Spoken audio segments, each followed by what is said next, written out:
kulankan oo ay komishanka doorashooyinka ku wehelinayeen guddiga hubinta iyo dabagalka anshaxa doorashada iyo wakiilo ka socday axsaabta qaranka waxaa afhayeenka komishanka doorashooyinka Siciid Cali Muuse oo ka hadlay uu sheegay inay isbedel ku sameeyeen waqtiga ololaha axsaabta qaranka taasi oo ka dhalatay buu yiri dareenada ka soo noqonayay qaabka ololaha axsaabta ee maalmihii ugu dambeeyay oo ay ka dhex muuqdeen ficilo ka dhan ah akhlaaqiyadka wanaagsan raadna ku yeelan kara nabadgelyada halka kan maanta waxaanu ku soo qaadanay aan isku afgaranna go'aan aan doonayno in aanu ku socodsiino muddada ay socoto haddii ay idmayoy ololaha doorashadu saddexdii maalmood ugu horeysay oo saddexda xisbi qaran ay soo kala yeesheen waqtigii ay ololaha galayeen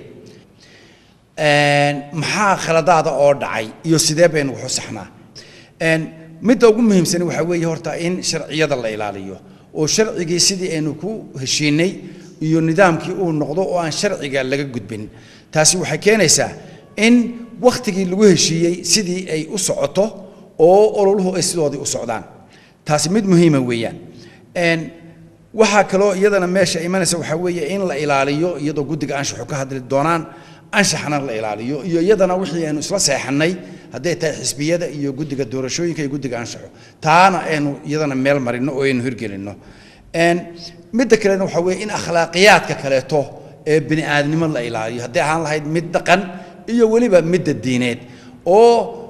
mararka qaar kood waxa dhacaysa in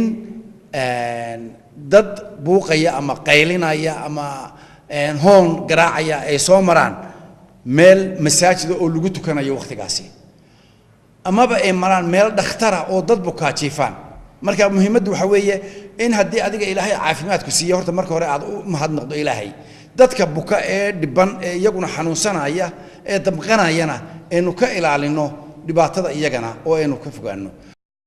gudoomiyaha komishanka doorashooyinka qaranka Cabdiqaadir Iimaan oo isla sharax ka bixinaya isbedel xilliyeedka ololaha axsaabta ee ay haatan sameeyeen waxa uu yiri markaan aragnay habeennimadii in anshax xumo saddexdii habeenay in soo dhaaftay anshaxaan loogu talagelin dhacay socodaan loogu talagelin dhacay waxaan soo rognay in xisbiyadu ay ku diyaar garoobaan oo aan waqti siino ay ku diyaar garoobayaan habeenkii si ay subaxnimada ololahooda u bilaabaan waqtiga aanu siinay oo imaka u cudo kale ay caawa ku diyaar garoobayso waxa weeyaan 8 habeenimo laga bilaabo ilaa 10 habeenimo xisbiga berille ololaha diyaar garooba loogu talagalay gudaha xafiisyadooda iyo hudheelada haday ku qabsanayaan diyaar garowgaas looguma talagelin laga bilaabo 6 galabnimo in dhaqdhaqaaq dambe oo xisbi aanu aragno oo magaalada rabsheynaya oo dhakhtaradii wareerinaya dadkii xanuunsanayay oo laga tukan kari waayay masaajidadii oo suuqyadii laga adeegsan kari waayay waxyaabaha soo baxaya maanta waxaanu arkaynaa in baax mushtariga xidhmay oo dadkii xataa loo boobay suuqyadii ayaanu arkaynaa in laga tukan kari waayaanu arkaynaa marka inaynu anshaxa ilaalino waxa maxayde ololuhu yahay oo xisbiga berri bilaabaya oo ucudi oo wareegii labaad bilaabaya uu ka bilaabi doonaa 6 subaxnimo ilaa 6 galabnimo 6 galabnimo laga bilaabo lama ogola wax isu socda oo qayr sharciya oo xeerka anshaxa ee ay kala saxeexdeen xisbiyada iyo komishanka doorashooyinku lama ogola 6 galabnimo wixii ka bilaabma 8 ayaa xisbiga kale ku xiga ucud oo kulmiye uu bilaabaya diyaar garowga sidoo bilaabaya hadaba 8 habeenimo bilaabaya wuxuu dhameynaya 10 habeenimo wuxuu u bilaabayaa guryahooda ama xafiisyadooda ama hudheelada wax ku qabsanayaan dhexdooda isugu imanayaan calaamadooda ku diyaarsanayaan sloganadooda ku diyaarsanayaan stiikeradooda ku diyaarsanayaan dhaqdhaqaaq dabadda oo inta calama la qaato lama ogolaanayo hal joojiyo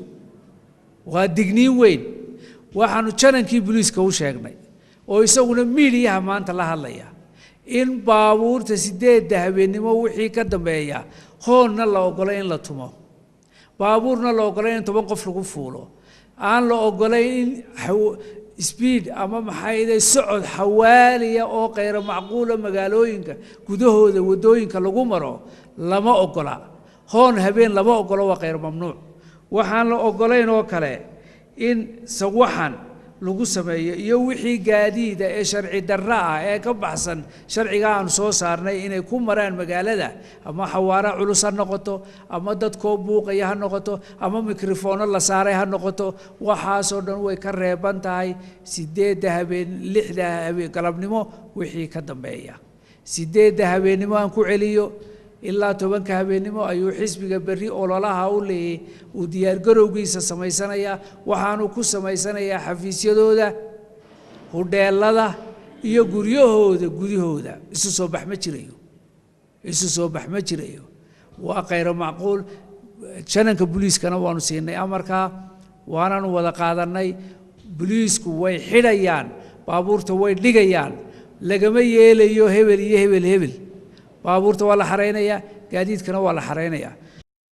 xubnaha guddiga anshaxa iyo wakiilada axsaabta ayaa iyaguna dhinacooda waxay wax laga xumaado ku tilmaameen habdhaqanada ka soo noqonayay 3 maalmood ee la soo dhaafay dhaqdhaqaaqa ololaha taageerayaasha iyo sida loogu baahan yahay in lagu dhaqmo nidaamka komishanku ay u dejiyeen ololahaasi